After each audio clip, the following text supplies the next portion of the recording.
Good evening, everyone. Tens of thousands of people punched their ballots today for school board elections and school budgets. Some say one local race is dividing their community. The town of Orchard Park saw a massive voter turnout this afternoon. News 4's Tara Lynch heard from candidates, voters, and students about the divisive race there. Tara. Don and Kelsey, we did hear from all of those stakeholders, but the results of that race came in just about an hour ago. Ed Draves, Stephen Camo, and Jennifer Rogers all elected to the Orchard Park Board of Education. Now, Rogers was already serving on the board as the vice president, and this was an unusual race where candidates divided themselves into two groups. Rogers, Camo, and Draves all were on that same campaign. They all won together. We're one of the top districts in the area, and we want to keep it that way. A severe disruption in how things are run would only hurt that. It seems to be a rubber stamp. It's a groupthink, so there's no dissenting opinions, very little discussion. We don't know why they're voting the way they vote. This race has been contentious, with many issues being discussed in the public at Board of Education meetings. In the meeting minutes from January, there was discussion over the gender identity policy the district adopted, saying students could use restrooms and locker rooms corresponding to their gender identity. Also, there was a discussion about banning certain books in the library.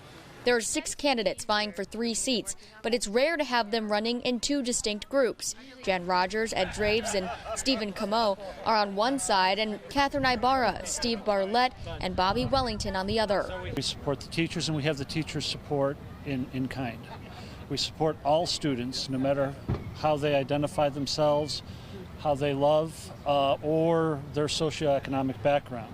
I want proper answers to the questions that I ask.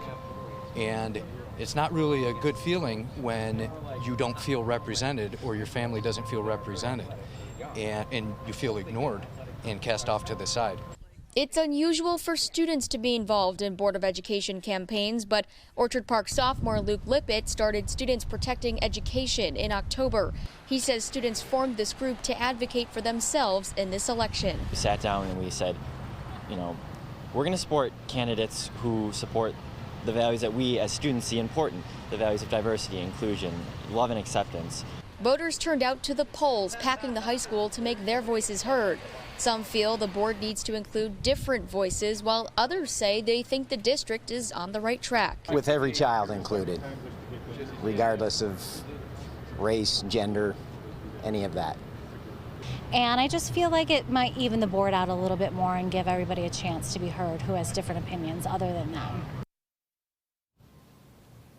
Now, we did receive a statement from the 3 newly elected Board of Education members. This was a joint statement. It did say in part, quote, "We will continue working with all stakeholders by listening first, remembering to begin from a place of compassion, and by keeping everyone's interests at heart." News 4 has not heard from the other group that includes Stephen Barlett, Bobby Wellington, and Catherine Ibarra. Also, it is worth noting that the school's budget did pass tonight and the other 2 proposals on the ballot as well.